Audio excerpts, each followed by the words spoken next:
Muy buenos días, bienvenidos al octavo encuentro de personas mayores en el Instituto Nacional de Geriatría. Quería agradecer de antemano la presencia de cada uno de ustedes. Este año tocaremos un tema que nos parece fundamental.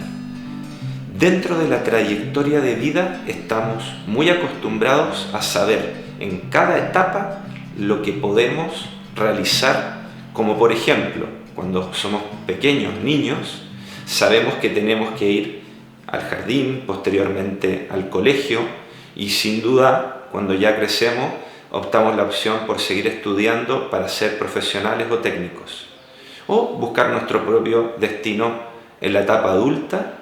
Pero una vez que terminamos este proceso, nos encontramos en una situación de incertidumbre.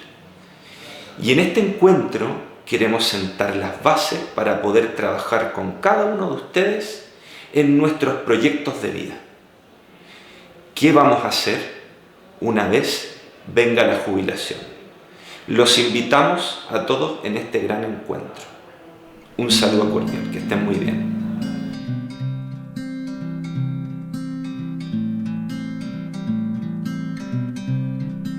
Hola a todos y a todas. En primer lugar quisiera agradecer esta invitación al octavo encuentro organizado por el Instituto Nacional de Geriatría.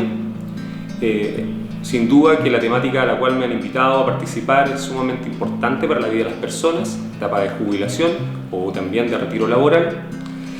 Al principio de esta presentación quiero hacer un primer análisis más bien de contexto.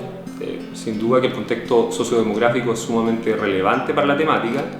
Y ahí, quiero partir diciendo que una de las características que tienen las sociedades modernas es el envejecimiento de la población, que en términos bien sencillos implica un aumento en la proporción de las personas mayores de 60 años y una disminución de la proporción de personas menores a 15 años y también una disminución en la proporción de personas pertenecientes a la población socioeconómicamente activa.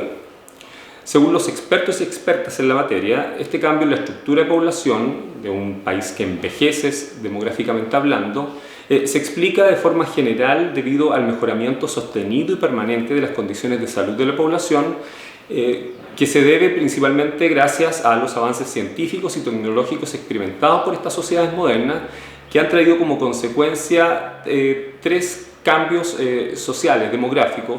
Uno de ellos es la disminución de la tasa de mortalidad, otro es la disminución de la tasa global de fecundidad y otro un aumento de la esperanza de vida en nuestras sociedades. En este contexto, de acuerdo a las proyecciones y estimaciones realizadas por el Centro Latinoamericano de Demografía de la CEPAL, Chile es considerado un país que se encuentra en un proceso de envejecimiento avanzado. ¿Qué quiere decir esto? Según los datos aportados por el Censo 2017, se observa que en nuestro país las personas de 60 años y más representan el 16,2% de la población. A partir de ese dato, si lo proyectamos hacia el 2025, se espera que el grupo perteneciente al grupo etario mayor a 60 años represente el 20% de la población, superando en ese momento al porcentaje correspondiente al grupo de menores de 15 años. Por último, si uno lo proyecta hacia el 2050, vamos a tener que una de cada cuatro personas será mayor de 60 años, es decir, esta población representará al 25% de la población. Como vemos, los cambios producidos en la configuración etaria de la sociedad chilena, ocurridos en las últimas décadas, han modificado y seguirán modificando la estructura de la población, concentrando una importante cantidad de personas por sobre los 60 años. ¿Ya? En este sentido, estos cambios en la sociedad sin duda que traen consecuencias importantes, porque desde el punto de vista de la vejez existen necesidades que abordar desde el punto de vista individual y desde el punto de vista colectivo. En ese sentido, pensar que la etapa de la vejez es una importante etapa en el ciclo de vida de las personas, y dentro de ello hay un factor que es muy esencial, que es la temática a la cual se nos convoca, que es precisamente la jubilación. Teniendo en cuenta, como ya dije, el objetivo de esta exposición, En esta transición que cada persona hace hacia el grupo etario mayor de 60 años, se va acercando una etapa importante en la vida, que es el retiro laboral. En Chile, desde el punto de vista legal, este proceso de cambio comienza desde los 60 años en el caso de las mujeres y desde los 65 en el caso de los hombres, aunque sabemos que cada vez más son adultos mayores que se mantienen activos laboralmente por sobre estas edades. Independiente del momento en que ocurre el retiro laboral, debemos comprender que es una etapa marcada por la separación entre el fin de la vida económicamente productiva y el comienzo de la vida, cuya satisfacción y tranquilidad dependerá mucho de las condiciones personales, económicas, emocionales y psicológicas con lo que cada persona afronte en esta nueva etapa.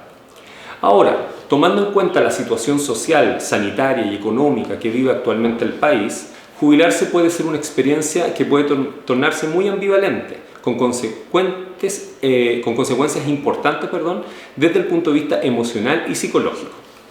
En este sentido, para algunas personas esta nueva etapa puede estar marcada por significados positivos, como por ejemplo la expectativa de mantenerse activo, dejando atrás las obligaciones y los deberes. Y para otras personas puede tornarse negativo, lo cual puede generarles incertidumbre y preocupación, concentrándose principalmente en aquellos problemas que se les pudiera suscitar desde el punto de vista de la salud o desde la seguridad social, debido a que una vez que se jubila hay una disminución importante para muchas personas desde el punto de vista de la remuneración.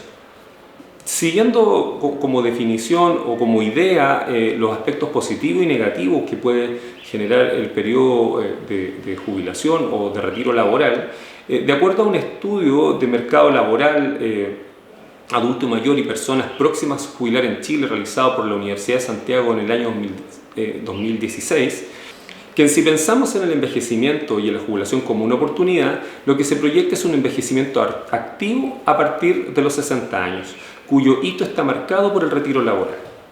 En ese sentido, el envejecimiento activo o el buen envejecer dice relación directa con la autonomía, con la capacidad de la persona mayor de prolongar, de optimizar y utilizar las condiciones favorables de su salud en función de comunicar su historia, de demostrar su experiencia, lograr participación, tener una mejor calidad de vida y mantener el bienestar durante la vejez. Por el contrario, si pensamos en el ingreso a esta nueva etapa como una dificultad, lo que estamos proyectando es un envejecimiento con características negativas, vale decir, asociadas principalmente a una dependencia económica y también a una dependencia funcional en términos de salud, lo cual trae consigo consecuencias importantes en la autoestima, por ejemplo, dado que esta dependencia sin duda que puede a su vez generar para muchas personas aislamiento social en esta etapa en la cual ingresa. En términos de resumen de aquellas consecuencias positivas y negativas, podemos enumerar algunas para que queden como ideas. Desde las consecuencias positivas tenemos, por ejemplo, la oportunidad para desarrollarse, mayor libertad, encontramos mayor autonomía, tranquilidad y descanso, mejor relaciones interpersonales, más tiempo y energía para cuidar su salud, entre otras cosas, recreación. Y desde el punto de vista de las consecuencias negativas está el sentimiento de pérdida del rol personal, el estrés, la depresión, la disminución en la autonomía y el control, la soledad y el aislamiento. Ahora bien, el proceso de jubilación y o retiro laboral con sus consecuentes efectos en lo emocional y psicológico está determinado, como se ha señalado anteriormente, de cómo las personas enfrentan este momento, esta nueva etapa en su vida. Hay una psicóloga alemana llamada Ursula Lehr que indica que hay ciertos aspectos importantes a considerar en esta transición, de los cuales ella enumera 5 puntos. Uno es el grado de participación que las personas tienen en la decisión de jubilar. Vale decir, si la persona está interesada en jubilar, el grado de adaptación es mayor que si no quisiera hacerlo. Eso quiere decir que hay personas, por ejemplo, que jubilan y lo sienten como un merecido descanso, como una oportunidad de trabajar en aquellos proyectos que han ido postergando. En cambio, hay otras personas que ven esta etapa como una pérdida, debido a que el trabajo es fundamental en sus vidas, además de la importancia económica que esto significa. Otro factor que efectivamente tiene vinculado con lo ya señalado es la capacidad económica con la que se afronta esta nueva etapa.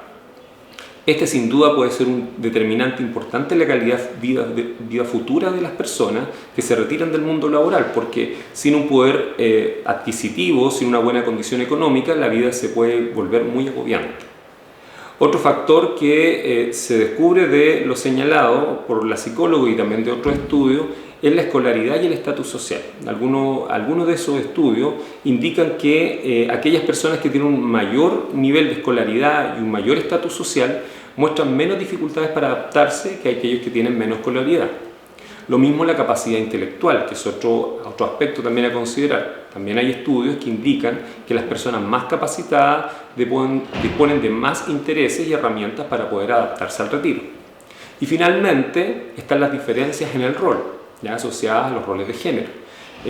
Para los hombres, algunos estudios indican que es mucho más difícil el retiro, la adaptación al retiro, porque precisamente no hay un rol tan definido en el hogar. Por lo tanto, aparentemente las mujeres que sí tienen este rol tradicional asociado a llevar adelante las tareas domésticas, aparentemente estos estudios indicarían que no existiría un trauma como le ocurriría en el caso de los hombres. Por lo tanto, ahí también habría una diferencia importante. Bueno, teniendo en cuenta los determinantes señalados y pudiendo haber otros más, debo señalar que para ir rescatando las ideas que de alguna forma se han ido señalando, que es muy importante revisar desde lo emocional la actitud con la que las personas enfrentan esta nueva etapa de retiro laboral. Entre algunas de las actitudes con las cuales usualmente se enfrenta, por enumerar algunas, está, por ejemplo, algunas personas lo ven como una oportunidad, vale decir, como ya se ha señalado, como una nueva posibilidad de establecer metas, de desarrollar nuevos proyectos. Hay otras personas que simplemente lo aceptan, vale decir, ahí hay un sentimiento de conformidad, de resignación respecto a este nuevo proceso. Hay otras personas que sienten rechazo por haber ingresado a esta nueva etapa y eso se transforma en negación, en miedo, en ansiedad. Hay otras que lo enfrentan desde la liberación, ya se sentían que el trabajo no los satisfacía y por lo tanto es la oportunidad a lo mejor para emprender otros proyectos. Y hay otros que sin duda, como también fue señalado más anteriormente, sienten que esto es ambivalente en el sentido de que pudieran sentir muchas emociones y sentimientos debido al ingreso a esta nueva etapa. Ahora, desde la combinación de cómo se van dando los momentos previos a la etapa de retiro, de jubilación, uno podría identificar que los momentos parten desde la prejubilación, ya que en el fondo son los meses o incluso los años anteriores al momento de la jubilación. En este punto uno lo puede dividir en dos subetapas. Uno es la preparación activa, es decir, cuando las personas se organizan financieramente, cuando realizan sus trámites administrativos. Y otro es la etapa, la espera final, en el fondo es el momento previo a la jubilación o retiro laboral. Un segundo momento es la luna de miel, principalmente para aquellas personas donde ven la jubilación o el retiro laboral como una opción, ¿ya? Aquí las personas realizan sus proyectos, salen de vacaciones, se enfrentan a nuevos desafíos que en el fondo habían postergado por mantenerse activos laboralmente y que una vez salidos del mundo laboral les da la posibilidad de concretarlos. Una tercera etapa que se da es el desencanto, vale decir que no se cumplen las expectativas idealizadas. Por lo tanto, ahí viene la sensación de querer retornar o añorar la actividad laboral que en el fondo abandonó. Otro es una cuarta etapa, es la reorientación, vale decir el establecimiento de nuevas rutinas, de nuevas actividades, de nuevas expectativas, porque en el fondo o incluso de nuevos planes laborales en términos de retomar alguna actividad que de alguna forma le pudiera permitir satisfacer esa pérdida. Y finalmente llega a un momento de estabilidad independiente de si la persona retomó o no alguna actividad laboral. Para ir finalizando esta exposición y tratando de responder a la pregunta que nos desafía este encuentro, es importante que desde la sociedad afrontemos esta etapa posterior a la jubilación o retiro laboral desde 3 niveles. Uno, desde el aspecto más bien individual, apuntado al bienestar psicológico de las personas, en el fondo tratar de asegurar ese bienestar. 2, desde la institución empleadora. Las instituciones empleadoras también tenemos un gran desafío en ese sentido, de poder trabajar de alguna forma desde que las personas están en la etapa de prejubilación e incluso anterior, ir acompañando al trabajador y a la trabajadora hacia ese retiro. Y finalmente la sociedad, desde las políticas públicas. Ahí sin duda que hay importantes desafíos en esta materia. Partiendo desde la idea del bienestar psicológico o desde lo individual, la psicóloga estadounidense llamada Carol Reeve formula un modelo multidimensional del desarrollo personal donde especifica 6 dimensiones. 1 es la autoaceptación, 2 las relaciones positivas con otras personas, 3 la autonomía, 4 el dominio del entorno, 5 el propósito de la vida y 6 el crecimiento personal. La autoaceptación es uno de los criterios centrales del bienestar y se relaciona con experimentar una actitud positiva hacia sí mismo y hacia la vida pasada. Las relaciones positivas con otros, que es el segundo aspecto, se define como la capacidad de mantener relaciones estrechas con otras personas basadas en la confianza y la empatía. El tercer punto es la autonomía de este modelo, que apunta a la necesidad para mantener su propia vida en términos individuales, su autonomía personal, la cual está relacionada con la autodeterminación de las personas para poder enfrentar de mejor forma la presión social a la cual se tiene que enfrentar una vez que se retira. Otro de los aspectos es el dominio del entorno, vale decir la capacidad individual para crear o elegir ambientes favorables para satisfacer los deseos y necesidades propias. Otro aspecto es el propósito de la vida, donde las personas necesitan marcarse metas, definir objetivos que le permitan dotar a su vida un cierto sentido. Y el último es el crecimiento personal, el cual se relaciona con el desarrollo de potencialidades, estas ganas de seguir creciendo como persona y llevar al máximo todas sus potencialidades. Para ir cerrando los aspectos que tienen que ver con la preparación individual hacia el retiro laboral o también hacia la jubilación, en el caso de la opción que las personas tomen, existen 2 conceptos fundamentales que hay que considerar. Uno es la autoestima y el otro es la autoeficacia. Desde el punto de vista de estos 2 conceptos hay un trabajo importante que desarrollaron 2 enfermeros de la Universidad de Concepción, Manuel Castro Salas y Juana Ortiz Arriagada, a través del estudio Bienestar Psicológico de los Adultos Mayores, su relación con la autoestima y la autoeficacia. Respecto a la autoestima, se sabe, dentro del estudio que realizaron ellos, que uno de los aspectos más importantes de la autoestima se encuentran todas aquellas conductas promotoras de la salud, las cuales actuarían como un medio directo para enfrentar todo tipo de reto o amenaza que se le pudiera presentar a las personas en esta nueva etapa, las cuales le permitirían afrontar aspectos como el estrés, las depresiones, o las angustias, o el agobio que le pudiera surgir tras el retiro laboral.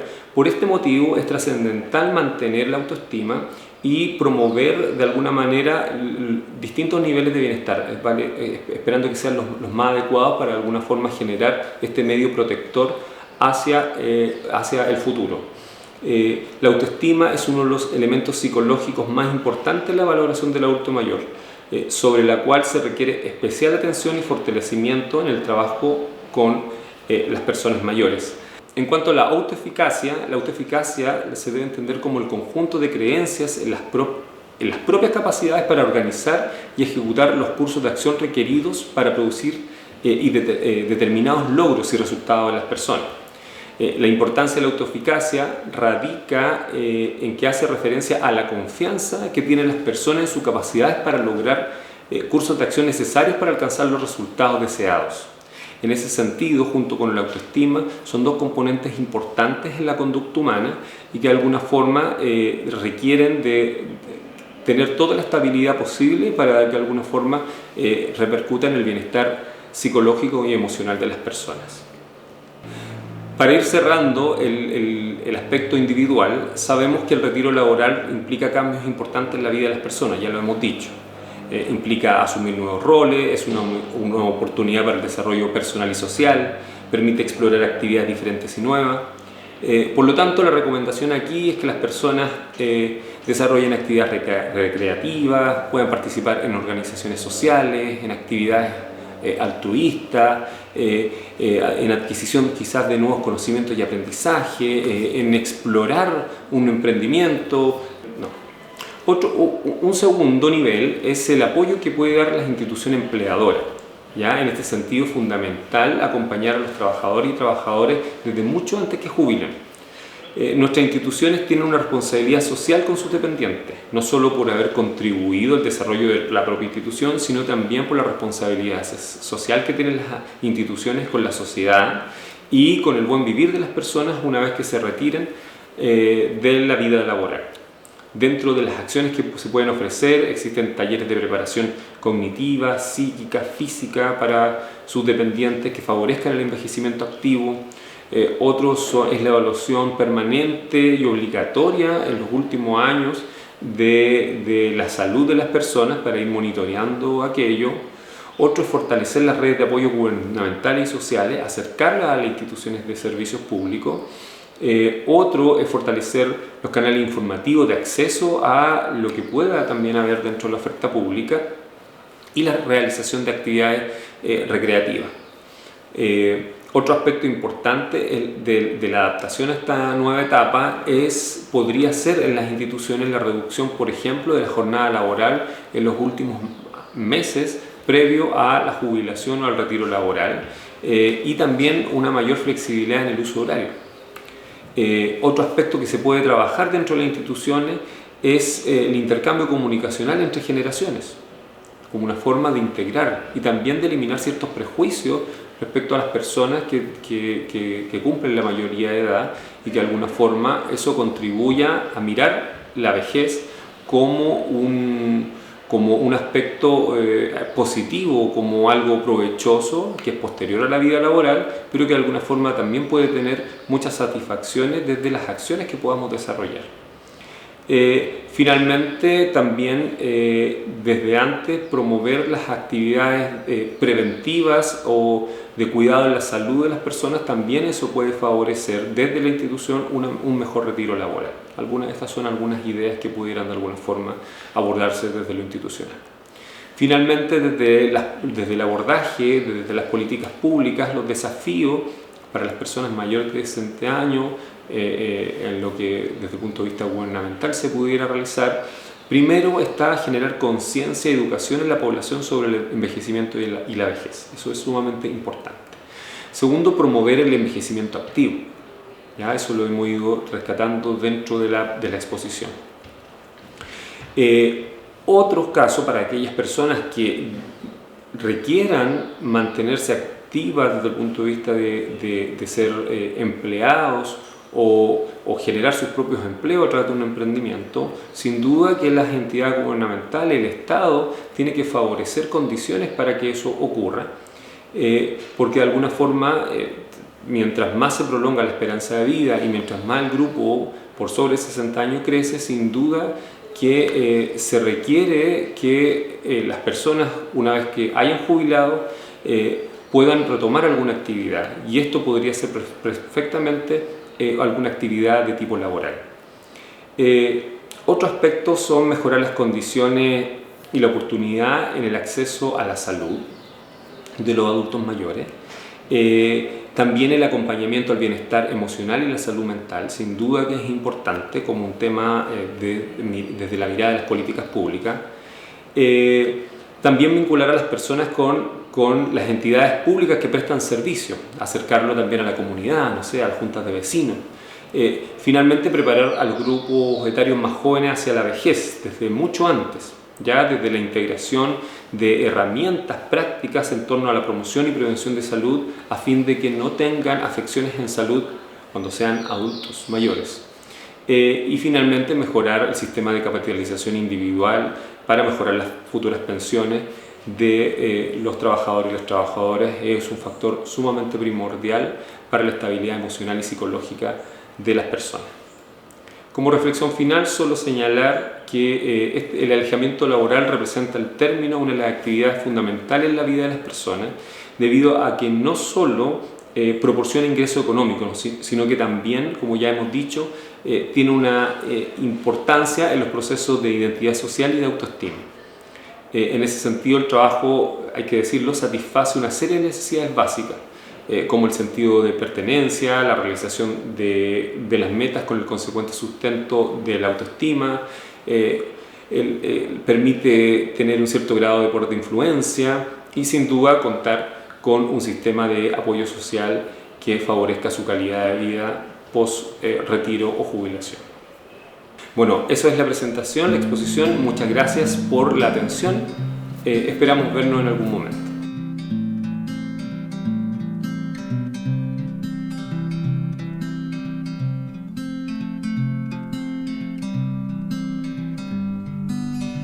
Hola, ¿cómo están? Yo me llamo Carolina Calvo Asensio, estoy terminando mi doctorado en Economía en la Universidad de Chile, trabajé varios años en el Ministerio de Economía, así que estamos acá hoy día para ayudarlos un poco con el tema de la jubilación. Cuando ya nos vamos a jubilar, ¿qué opciones financieras hay? Eso es el tema que vamos a revisar hoy día. Entonces vamos a ver cuáles son los tipos de jubilación, vamos a ver cómo ordenar los gastos y por último vamos a revisar si me alcanza con lo que tengo. Si la respuesta es sí, vamos a ver cuáles son las alternativas de inversión y si la respuesta es no, vamos a revisar cómo se pueden complementar los flujos. Entonces, en primer lugar, vamos a ver los tipos de jubilación. Aquí tenemos dos tipos principalmente, está el retiro programado y la renta vitalicia. Vamos a revisar cada uno de los dos por separado, con calma. El retiro programado, en primer lugar, en este aspecto, la AFP paga la pensión con cargo a la cuenta del afiliado. El monto de la pensión se calcula y actualiza cada año en función de ciertos tópicos. En primer lugar, se fija en el saldo de la cuenta individual, en la rentabilidad de los fondos, en la expectativa de vida del afiliado o de sus beneficiarios. Eso va a depender del estado de salud, entre otras cosas. Se va a fijar también en base a la tasa vigente y el monto de la pensión va a variar cada año y normalmente disminuye con el tiempo en el retiro programado. El afiliado mantiene la propiedad de sus fondos y puede cambiarse a AFP y de modalidad de pensión. Esto es súper relevante porque es la principal diferencia entre el retiro programado y la renta vitalicia. En el retiro programado, el afiliado mantiene la propiedad de sus fondos, entonces son de él. Y además se puede cambiar de AFP y además se puede cambiar de modalidad de pensión. Después tenemos la renta vitalicia. En la renta vitalicia es un contrato de carácter irrevocable donde una compañía de seguros de vida se obliga a pagar pensiones al causante y a sus beneficiarios. Entonces aquí uno hace un contrato con una compañía de seguros, a diferencia de la modalidad que veíamos recién. Se puede garantizar a los beneficiarios el pago íntegro de la pensión del causante u otro asegurado garantizado por un periodo determinado de tiempo. Y acá tenemos tres modalidades de renta vitalicia que son la inmediata, la diferida y la inmediata con retiro programado. Eso lo vamos a ver también cada una por separado. Entonces, en primer lugar tenemos la renta vitalicia inmediata. En este sentido, la compañía se obliga al pago de una renta mensual, va a ser fija en UF para toda la vida del afiliado. Se fijan que acá también hay una diferencia con la primera que veíamos. Acá es una renta mensual y que va a ser fija y va a ser en UF. Por lo tanto, lo más probable es que vaya subiendo en el tiempo a medida que va subiendo la inflación. Esta renta vitalicia inmediata es irrevocable, por lo que no puede cambiarse compañía de seguro ni de modalidad de pensión, a diferencia de la que veíamos recién, donde uno es el dueño de su fondo y se puede cambiar de compañía y de modalidad de pensión. En este caso no se puede. Y se puede optar por esta modalidad solo si su pensión es mayor o igual al monto de la pensión básica solidaria. Entonces hay que ver si es que uno cumple con esta condición y solo en ese caso se puede optar a la renta vitalicia inmediata. Después tenemos la renta vitalicia diferida, que a diferencia de la inmediata, en este caso se contrata con una compañía de seguros, el pago de una renta vitalicia fija en UF, al igual que la anterior, pero a partir de una fecha futura, dejando que en su cuenta individual de la AFP un saldo para una renta temporal. Entonces acá, por eso se llama diferida, porque en el fondo uno la contrata a partir de una fecha futura. Y por último tenemos la renta vitalicia inmediata con retiro programado. En este caso se dividen los fondos que el afiliado tiene en su cuenta individual de la AFP y contrata además, simultáneamente, una renta vitalicia inmediata y una pensión con retiro programado. Entonces acá tenemos como, por eso se llama inmediata con retiro programado, porque tenemos como una mezcla de las formas que vimos antes. Solo podrán optar por esta modalidad aquellos afiliados que puedan obtener una renta vitalicia inmediata que sea igual o mayor que la pensión básica solidaria de vejez. Entonces esto tampoco es para todos los posibles afiliados, sino solamente para los que cumplan con que la pensión tiene que ser mayor que la básica solidaria de vejez. Y por último, el retiro programado puede cambiarse posteriormente a una renta vitalicia. Entonces ustedes en un futuro deciden cambiarse, eventualmente lo podrían hacer, pero hacia una renta vitalicia. Eso es en cuanto a los tipos de pensión. Después tenemos otro tema súper relevante, cuando ya nos vamos a jubilar o estamos próximos a la jubilación o ya nos jubilamos hace muy poco, es súper relevante poder ordenar los gastos, ya para ver si nos alcanza o no nos alcanza con la pensión que tenemos y para ver qué opciones hay en caso de que no nos alcance y para ver qué opciones hay en el caso de que sí nos alcance y nos quede un poquito de plata para poder ahorrar. Entonces, ¿qué es lo primero que tengo que hacer? Es listar los ingresos y los gastos. Eso es lo más importante y lo primero que tenemos que hacer. Entonces vamos a tener una lista de cuáles son todos los ingresos, vamos a tener una lista de cuáles son todos los gastos y eso me va a dar un saldo. El saldo puede ser positivo o negativo. Si el saldo es positivo, entonces vamos a ver algunas alternativas de inversión y si el saldo es negativo hay que tratar de complementar los gastos ya sea con algún tipo de trabajo. Eso es un tema bien profundo que podríamos tratar en otra sesión, no lo vamos a revisar con tanta calma hoy día, pero hay formas en que se pueden complementar las pensiones y en el caso que no se alcance a cubrir hasta fin de mes.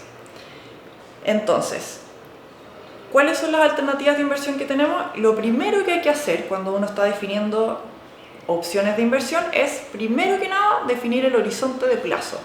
¿A cuánto tiempo quiero hacer mi inversión? Esto es, a 1 año, a 5 años, a 15 años. Todo esto me va a definir, el plazo de inversión es súper relevante para poder definir qué tipo de fondos quiero optar. Entonces acá tenemos fondos líquidos que pueden ser de renta fija o renta variable o tenemos fondos más ilíquidos que puede ser, por ejemplo, invertir en el negocio inmobiliario. En los fondos líquidos tenemos, como ya les comentaba recién, renta fija y renta variable. ¿Cuál es la diferencia entre estos dos? La renta fija es básicamente comprar deuda de una empresa para recibir un interés. Entonces ahí uno recibe una renta fija, por eso se llama renta fija. Y acá podemos optar a bonos bancarios, bonos corporativos, bonos del Banco Central, letras hipotecarias, depósitos a plazo, entre otros. Y después tenemos la renta variable, que básicamente es comprar una parte de una empresa para beneficiarse del crecimiento y pago de dividendo. Por lo tanto, la renta que uno va a recibir va a ser variable en el tiempo y no fija como la anterior. ¿Qué debo saber para poder elegir? Esto también es bien relevante porque uno cuando va a invertir se encuentra con 1.000.000 de carteras distintas y 1.000.000 de opciones distintas y uno se puede perder un poco. Entonces acá yo les voy a dar algunos lineamientos bien generales de qué debo saber para poder elegir. Primero, lo primero que uno tiene que saber es cuáles son los últimos estados financieros auditados de la sociedad emisora. Entonces uno tendría que meterse a revisar si es que va a comprar bonos de una empresa, por ejemplo, cuáles son los últimos estados financieros de la empresa, porque eso nos va a hablar de la sanidad de la empresa, de cuál es el horizonte de crecimiento de la empresa, todo ese tipo de cosas. También tenemos que conocer la actividad principal de la empresa, cuál es su rubro, para ver si es un rubro más seguro o menos seguro. Tendríamos que saber también cuál es el crecimiento del sector o del rubro al que pertenece la empresa, porque hay sectores que crecen más que otros sectores, pese a que las empresas también son bien variables en cuanto a crecimiento. Hay algunas que van a crecer más en sectores que crezcan más, otras que van a crecer menos en sectores que crezcan más, pero el rubro donde se desenvuelve la empresa también me va a marcar mucho cuál es el horizonte de crecimiento de la empresa. Después tenemos que revisar si la sociedad emisora pertenece a un grupo económico, por ejemplo, si es que la empresa pertenece a un grupo económico o si no pertenece a un grupo económico, eso también nos habla de la seguridad de la empresa. Tenemos que revisar la rentabilidad, solvencia y liquidez de la empresa, eso es básico. tenemos que ver cuáles son los rendimientos ofrecidos por otras alternativas de inversión también para poder tener un comparativo. Eso es básicamente lo que tenemos que saber para poder elegir dónde invertir. Otra cosa que es muy relevante es cuál es el perfil del inversionista. Entonces, primero es fijarse en las características de la empresa, ¿cierto? Donde yo voy a invertir, y después tengo que fijarme cuáles son mis características, las características del inversionista. Entonces acá puede ser conservador, moderado o agresivo. ¿De qué depende si uno es conservador, moderado o agresivo? Va a depender de la edad y el horizonte del tiempo de inversión, que van a determinar cuánto tiempo podemos esperar para que la inversión dé frutos. Entonces eso era lo que yo les contaba en un principio, que uno tiene que definir cuál es el horizonte de inversión. Entonces el horizonte de inversión también me va a definir qué tipo de perfil de inversionista yo soy.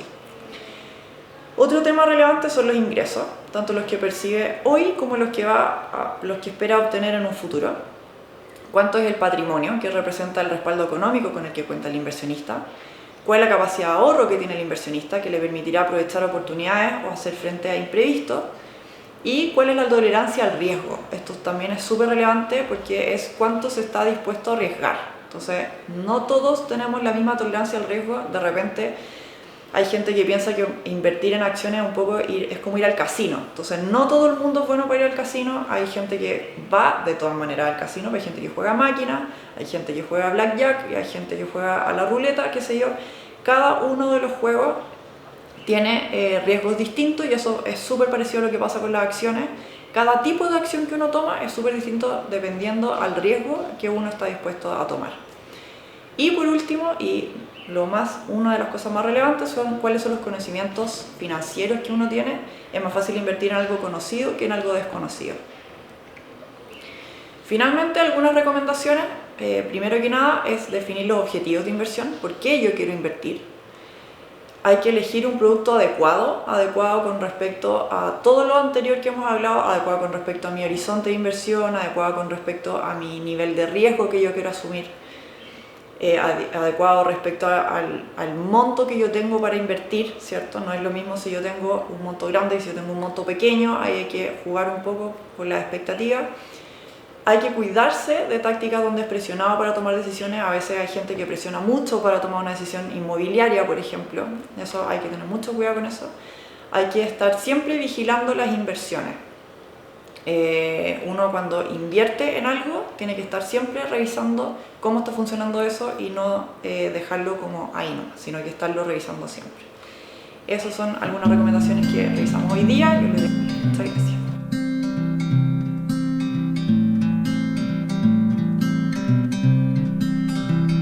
Muy bienvenidos a este módulo donde vamos a tratar qué pasa con nuestra autonomía de las decisiones después de la jubilación. Primero hay que entender que la vejez es parte del ciclo vital de los seres humanos. Es la etapa final del desarrollo en la que aún se presentan cambios tanto biológicos, psicológicos, físicos, sensoriales y sociales. Estos cambios pueden comenzar a partir de los 60 o los 65 años de edad. En esta etapa, el cuerpo de los seres humanos se va deteriorando de manera progresiva. El individuo pierde ciertas capacidades que antes tenía indemnes, como tanto físicas, sensoriales, funcionales, psicológicas y sociales. También pierde ciertas habilidades que antes realizaba con facilidad. El estado de salud, es la principal preocupación de los adultos mayores en Chile. La autovaloración que tienen a medida que van envejeciendo impacta en el bienestar general de los adultos mayores. Tiene un efecto importante también en su estado psicológico y cómo enfrentan sus problemas y la vida. Esto tiene que ver con la autoeficacia también, que podríamos definir como la evaluación que tiene la propia persona de controlar ciertas situaciones, de resolver los problemas y de enfrentar las situaciones de la vida. También está vinculada con el sentimiento de ser capaces de participar en todas las etapas de la vida, como la vida cotidiana, aportando con soluciones, también en la esfera social, en la vida política, en los deberes cívicos, etc. Esta autoeficacia está intrínsecamente vinculada a la autonomía que tienen las personas, la autonomía de sus decisiones. Sin autonomía en sus decisiones, esta eficacia pierde valor, ¿ya?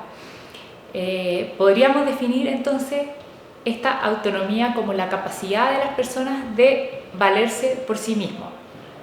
¿Qué pasa entonces con la toma de decisiones a medida que envejezco? Como parte de esta respuesta vamos a distinguir dos grandes áreas. Primero, la que tenga que ver con el ámbito de las decisiones tanto en la vida social, en el mundo cívico, financiero, legal, entre otros. Y como segunda gran área, las decisiones que tienen que ver con las atenciones de salud de las personas a medida que van envejeciendo. La autonomía es considerada un derecho fundamental en la toma de decisiones de la persona mayor que está vinculada a su participación política, pública, social. Sin embargo, a pesar de que es considerado un derecho fundamental y que es tan importante, en Chile hoy en día no existe un estatuto que regule jurídicamente los derechos de las personas mayores que constituya un mismo cuerpo jurídico, sino que hay distintas regulaciones que vimos en distintas leyes, tratados internacionales, pero no existe un único documento que establezca esta autonomía y los otros derechos de los adultos mayores. Entonces debemos remitirnos a distintas leyes, distintos ordenamientos que nos dan directrices de cómo dilucidar esto, qué pasa con las decisiones a medida que la persona va envejeciendo. Primero es importante saber que mientras no exista un diagnóstico de alguna condición que disminuya las capacidades cognitivas, podré siempre tomar mis propias decisiones.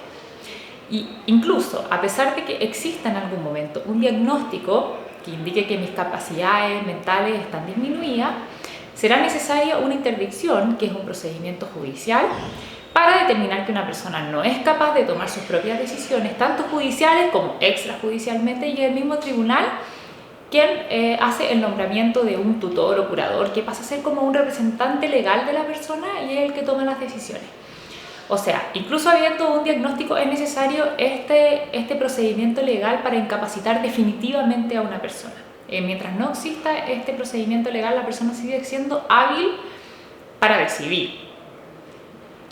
En ese momento, el tribunal tendrá en cuenta también la cercanía de la persona que será su tutor o representante legal y siempre resguardará los intereses de la persona que está siendo declarada interdicta.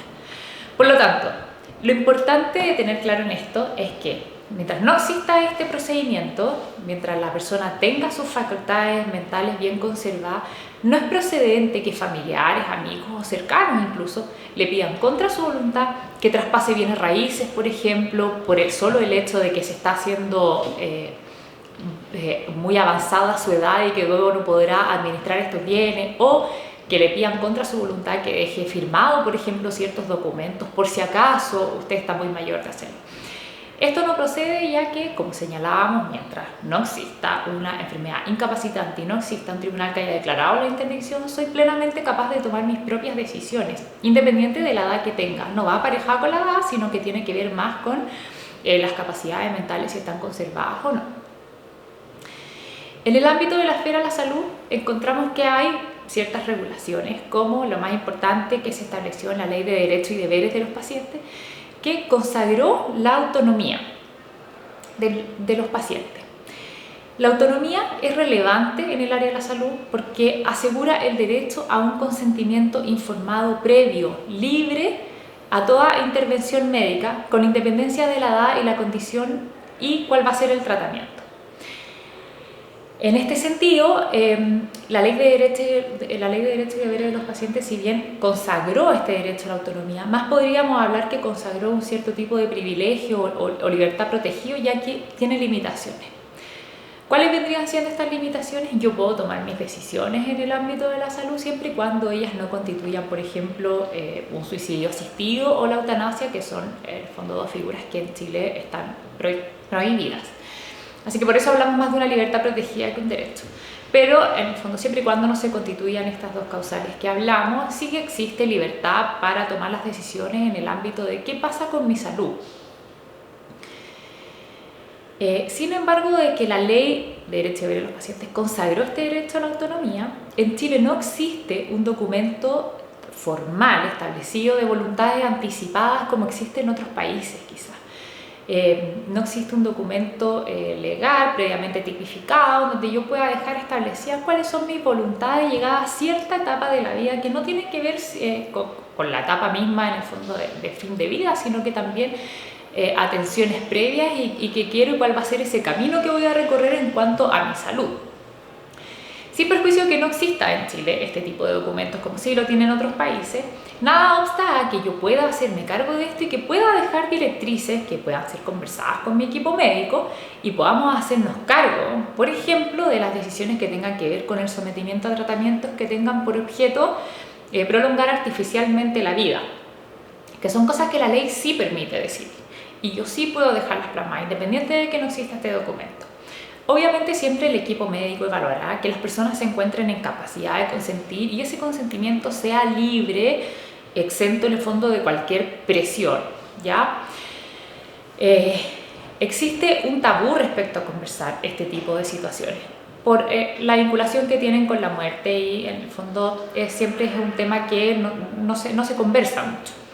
Pero resulta que el no conversar este tipo de situaciones lo que conlleva es que llegado el momento se producen muchas situaciones de disputa con los familiares, con los amigos, con los representantes legales, con las personas cercanas y se produce que no siempre se hace lo que el paciente desea y ahí pierdo mi autonomía porque si bien quiero decidir qué pasa conmigo en términos de mi esfera médica, entra en disputa lo que quieren los familiares y es una situación bastante degradante para la persona. Por eso, la invitación es a conversar este tipo de decisiones con el equipo médico y que se puedan plasmar, por ejemplo, en la ficha clínica. Puedo decidir qué quiero y qué no quiero, siempre conversado con el equipo, para que así, llegado el momento, estas decisiones se respeten.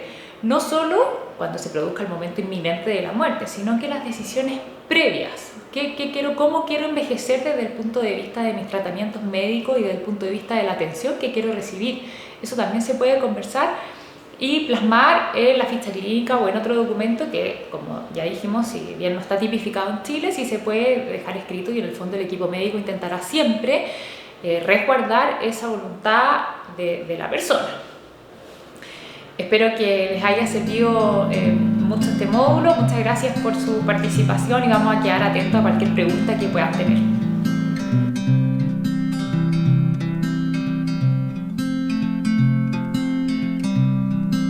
Hola, ¿cómo están? Un gran saludo a todos los que están presentes, los que nos están viendo y escuchando el día de hoy. Muchas gracias por su participación y asistencia en este encuentro. Bueno, como ya nos presentamos, mi nombre es Marcelo Pichara, yo soy abogado de la Academia de Capacitación de la Subsecretaría de Desarrollo Regional y Administrativo del Ministerio del Interior.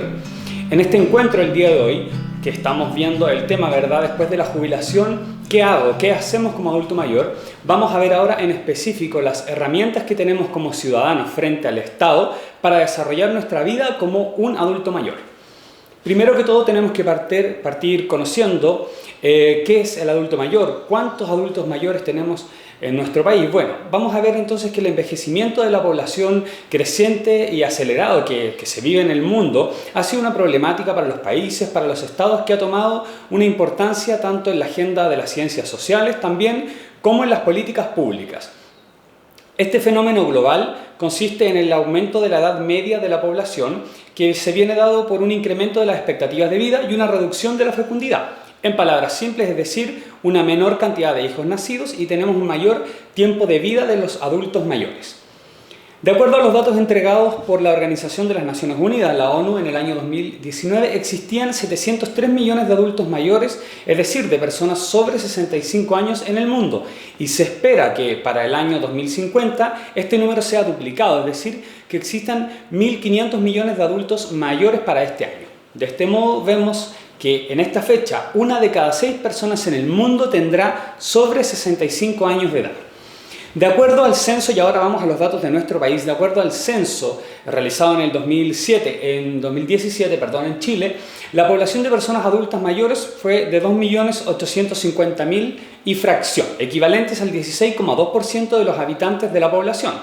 En conclusión, ¿qué es lo que podemos ver? Aquí podemos ver que en la actualidad estamos enfrentados como sociedad a tener que dar respuesta y entregar herramientas a nuestros adultos mayores que son una parte significativa de la ciudadanía para que puedan desarrollarse durante esta etapa de la vida con plena seguridad y confianza en todo tipo de ámbitos y desafíos. Lo anterior no solo plantea un desafío a los ciudadanos, a cada uno de nosotros, y a la sociedad en sí misma, sino que desafía al Estado, que debe crear herramientas y programas que apoyen las necesidades de nuestros adultos mayores. ¿Cómo vemos entonces nosotros como chilenos, como sociedad, a los adultos mayores? Existen numerosos enfoques para abordar el envejecimiento, es decir, cómo vemos a los adultos. Uno de ellos es conocido como el envejecimiento saludable. El énfasis de un envejecimiento saludable está puesto en los individuos, en mantener entonces por mayor tiempo posible sus condiciones de salud e independencia funcional, para que así puedan participar de todas las actividades. Estamos hablando entonces de adultos mayores funcionales. Un segundo enfoque sería un envejecimiento activo. ¿Qué entendemos entonces por un envejecimiento activo? Sería considerar elementos que vayan más allá de la salud del adulto mayor. Entonces, estamos pensando en un envejecimiento activo que significa optimizar las oportunidades de salud que promuevan la participación social de este adulto mayor en su trabajo y seguridad con sí mismo y todas las actividades que se enfrentan el día a día. Este concepto de envejecimiento activo se aplica para individuos como a los grupos de poblaciones y permite que las personas realicen las actividades del día a día con todo su potencial de bienestar físico, laboral, social y mental a lo largo de su vida. Finalmente tenemos un tercer enfoque para enfrentar esta mirada que tenemos a los adultos mayores y es la mirada de envejecimiento positivo. El envejecimiento positivo, este concepto utilizado para diferentes políticas públicas, incluyendo nuestro país. Incluye entonces este concepto los dos anteriores conceptos que habíamos hablado, el envejecimiento activo y el envejecimiento positivo y el envejecimiento saludable. Estos tres vendrían entonces estando en el envejecimiento positivo. Este enfoque, como les decía, lo que permite es alcanzar un envejecimiento positivo donde es fundamental prevenir y atender las distintas situaciones a las que se ven enfrentados los adultos mayores, la heterogeneidad del envejecimiento y los estereotipos sociales que muchas veces se promueven al interior de las sociedades y generan discriminación contra los adultos mayores. Este enfoque, el enfoque de envejecimiento positivo, es uno de los enfoques que actualmente abordan distintos servicios del Estado, principalmente uno de ellos es el Senama, que más adelante vamos a ver en detalle este servicio, el Servicio Nacional del Adulto Mayor, y vamos a ver algunos programas también. Como vemos, estos enfoques y estas miradas con las que podemos abordar la adultez, es decir, cómo abordamos a nuestros adultos mayores, es esencial que tengamos esta mirada de envejecimiento positivo. Esta mirada busca que las personas mayores sean autovalentes a través de su integración en distintos ámbitos de la sociedad, como les decía, fomentando su bienestar subjetivo y objetivo. En este sentido, se postula que es necesario contar con actividades que le den un sentido a la vida de las personas mayores, alejándolas del aislamiento social, de esta discriminación de la que hablábamos, ¿verdad?, e incentivando el voluntariado y la agrupación de los adultos mayores. Bueno, entonces en este sentido, en este envejecimiento positivo del que estamos hablando, en este rol que tenemos como adultos mayores, ¿verdad?, frente a la sociedad, frente a las asociaciones, frente a cada ciudadano y también frente al Estado, ¿qué programas, qué herramientas tenemos como adultos mayores para enfrentar este desafío y este envejecimiento positivo que tenemos que tener? Eso es lo que vamos a ver ahora en concreto, derechamente viendo programas y herramientas de los que disponemos, entendiendo, como les decía, que el enfoque que debemos darle a la adultez y la importancia significativa que tienen en la sociedad, vamos a ver estas herramientas. Contarles que en ese sentido, y pese a los esfuerzos del gobierno, de los municipios, de los servicios del Estado por generar programas integrales en torno a la vejez, no existen muchos antecedentes, y esto es un problema, de cómo los adultos mayores, de cómo nuestros adultos mayores perciben los programas en relación a la inclusión o exclusión que reciben a través de estos. Es decir, no existen muchos datos, no tenemos muchas opiniones de los adultos mayores en torno a cómo perciben la inclusión y el rol que tienen en la sociedad. Esto da cuenta de un problema de comunicación y principalmente de representatividad de los adultos mayores en nuestra sociedad, ya que existen pocos estudios que grafiquen lo que ellos o lo que gran parte de ustedes opinan con respecto a estos temas. En este sentido, les hago también una invitación desde ya a hacer uso de los espacios públicos de expresión, a opinar y a visibilizar también la adultez y sus necesidades como adultos mayores. Bien, entonces vamos derechamente a ver los programas y herramientas. En nuestro país se generan políticas públicas en favor de los adultos mayores, los cuales se han centrado principalmente bajo la conducción del Senama, el Servicio Nacional del Adulto Mayor, que es parte del Ministerio de Desarrollo Social y Familia, este servicio que les mencionaba anteriormente que se hace cargo de nuestros adultos mayores. El Senama tiene el objetivo de proteger la salud funcional de las personas mayores, manteniendo su integración en los distintos ámbitos de la sociedad y incrementando sus niveles de bienestar. Eso es fundamental en este servicio. El enfoque de los programas mira hacia la posibilidad de vivir el envejecimiento y la vejez como un proceso en el que caben nuevas posibilidades de desarrollo y autonomía, no quedarnos siempre entonces en la visión clásica o estancada del envejecimiento que tenemos, la cual se traduce entonces en concreto en un desarrollo de programas para un envejecimiento integral y positivo, un desarrollo de programas. Eso es lo que vamos a ver. Vamos entonces a mirar este primer programa, esta primera herramienta que es el Plan Adulto Mejor. Este plan es incentivado por la primera dama, doña Cecilia Morel, en el segundo gobierno del presidente Sebastián Piñera, que se estructura a través de 4 pilares. El primero, ciudades amigables. El segundo, un buen trato con el adulto mayor. Tercero, vida saludable. Y cuarto, un desarrollo y oportunidades. Todos estos enfoques están mirando a construir un Chile más amable con las personas mayores. Estos programas se incentivan y son desarrollados por distintos servicios del Estado, principalmente el Ministerio de Desarrollo, como les decía, el SENAMA, pero también servicios locales, gobiernos locales, los municipios, los gobiernos regionales, etc. Podríamos decir que este programa inspira de una u otra manera en estos 4 puntos que le mencionaba todos los programas que desarrollan otros servicios. Vamos a ver ahora entonces directamente inspirado en este programa también qué programas tiene el SENAMA directamente para los adultos mayores. Tenemos aquí el programa Buen Trato al Adulto Mayor. ¿De qué trata este programa? Este programa busca construir a la promoción y ejercicio de los derechos de las personas mayores a través de la prevención, protección y promoción del buen trato. Este principio del que hablamos, el principio del buen trato al adulto mayor.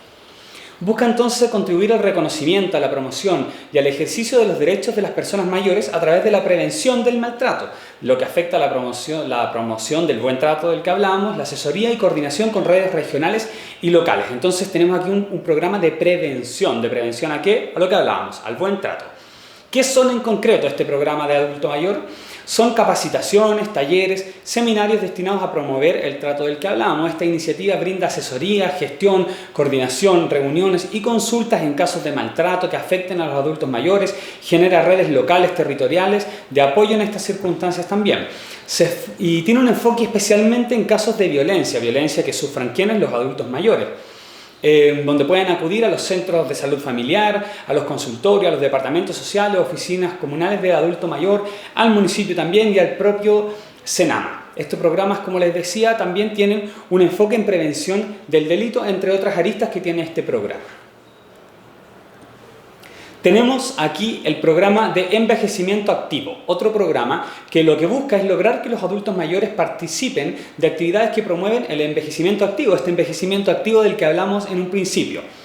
Es un programa con actividades que también abarca talleres, seminarios y jornadas para fortalecer las habilidades en la vejez, es decir, que los adultos mayores sigan entrenando y sigan desarrollando sus habilidades durante esta etapa de su vida. Además, una realización de campañas y eventos masivos de difusión bajo el sello de tener un buen envejecer para nuestros adultos mayores. Su propósito es contribuir a un envejecimiento activo, como les decía, y en estas líneas de trabajo de las que veníamos hablando, con oportunidades para el desarrollo personal de cada uno de ustedes. Se brinda entonces en este programa oportunidades de acceso a la cultura, a recreación, actividades de esparcimientos y distintas instancias que presenta el programa, con el objetivo de aportar entonces calidad de vida a esta etapa de la vida y retrasar los niveles de dependencia que presentan los adultos mayores muchas veces, que merma su calidad de vida. Este programa tiene 3 componentes importantes: talleres para fortalecer actividades, jornadas y seminario también para fortalecer habilidades en la vejez, y finalmente el espacio mayor, que tiene el propósito de contribuir al envejecimiento activo de las personas mayores. Estas 3 líneas y este programa en general, el programa de envejecimiento activo, brinda oportunidad de acceso, como les dije, a la cultura, a la recreación y al esparcimiento de los adultos mayores al interior de las comunas, de las regiones, de las provincias y de las distintas agrupaciones y encuentros que participan de este programa. Las personas que quieran participar de estos programas y actividades deben acercarse a una oficina regional del servicio del adulto mayor, y a contactar al encargado del programa de envejecimiento activo, así como al encargado de cada programa de los que hemos visto y de los que vamos a seguir viendo a continuación. Tenemos aquí un programa muy interesante que es el programa Voluntariado País de Mayores. Este es un programa que cambia el enfoque clásico que tenemos de la adultez, del adulto mayor, que da una mirada distinta y les asigna como adultos mayores un rol distinto al que están acostumbrados o que muchas veces debido a los estigmas y la discriminación de la que hablamos se nos suele asignar en la adultez.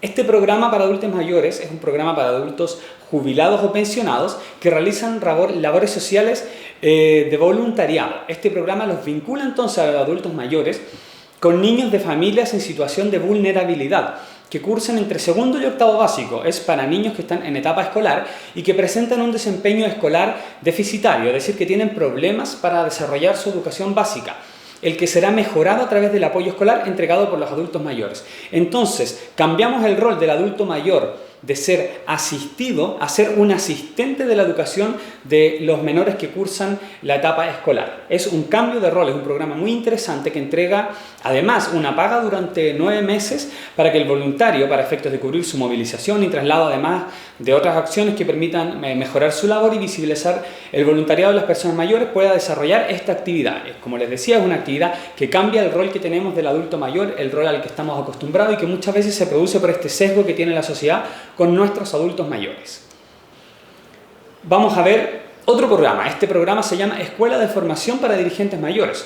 Este es un programa que realiza jornadas, encuentros y reuniones con el fin de que puedan ustedes como adultos mayores conocer sus derechos y los beneficios y servicios sociales que existen frente al Estado y también frente a distintas organizaciones civiles.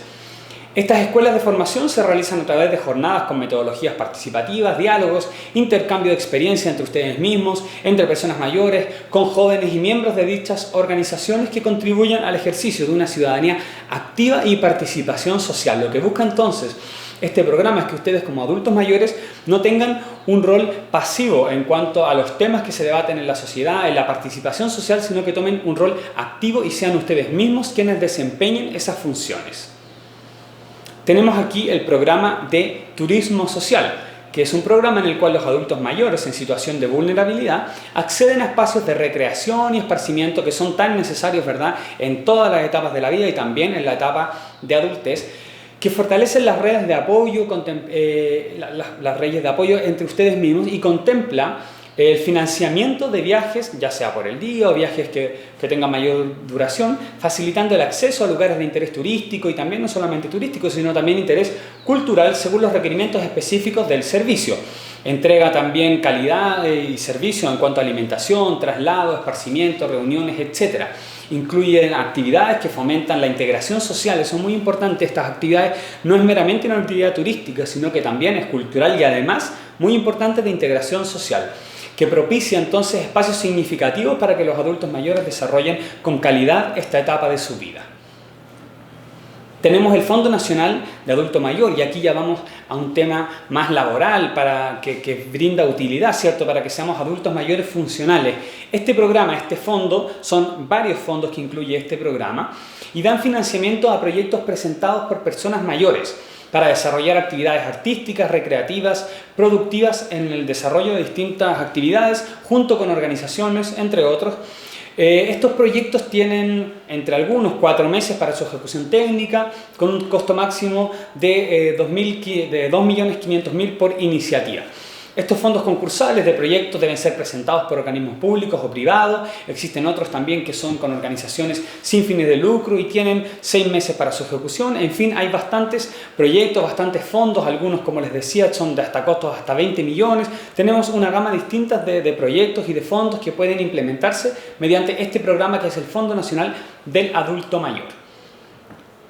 Tenemos por otra parte el aporte previsional solidario de vejez, que es un aporte monetario mensual que busca aportar a las personas de menores ingresos que cotizaron en las AFP, mejorando o contemplando las pensiones de vejez que reciban, aumentando el monto de la pensión final. Aquí les dejo también el enlace para que puedan acceder a tener más información con respecto a este programa. Tenemos otros también que quizás son muy conocidos, como la pensión básica solidaria de vejez, que es un aporte monetario mensual también para personas de 65 años y más que no tengan derecho a pensión en ningún régimen previsional, ya sea en calidad de titular o beneficiario de pensión de sobrevivencia. También les voy a dejar aquí el link para que tengan mayor información. Les vamos a enviar esta información también y la vamos a dejar a su disposición. Y para concluir, también existen otros programas y una variada gama de programas que no vamos a detallarlos el día de hoy, pero que también pueden acceder a ellos. Programas como centros diurnos de actividades, más fondos concursables y financiamiento para proyectos de adultos mayores, para desarrollar la vida laboral durante esta etapa de la vida. Tenemos fondos de financiamiento para establecimientos, centros de adulto mayor, cuidados domiciliarios, que son programas de acompañamiento. En fin, hay una amplia amplia cantidad de alternativas de programas para el adulto mayor. Les voy a dejar aquí, podrán estar viendo ustedes entonces los links, es decir, la dirección de internet donde pueden llegar a estos programas. Tenemos en una primera instancia la página del Ministerio de Desarrollo Social y Familia, donde en el apartado Programas Sociales y yendo a la parte de adultos mayores podemos ver estos programas que también están en la página del Servicio Nacional del Adulto Mayor, el SENAMA, en el apartado de Programas y Beneficios. Y les dejo finalmente aquí las direcciones también, los teléfonos, como pueden estar viendo, del SENAMA, por si tienen dudas, para contactarse con los encargados de estos programas, averiguar detalles y conocer otros programas si es que así lo requieren también. Bueno, ha sido un gusto compartir con ustedes. Muchas gracias a todos los que están participando el día de hoy y espero esta información les sea de utilidad y espero, su participación en esta instancia y también en otras instancias que tiene el Estado, y espero haber podido contribuir a su información con respecto a qué herramientas tenemos como adultos mayores frente al Estado y también frente a la sociedad. Muchos saludos y que estén muy bien.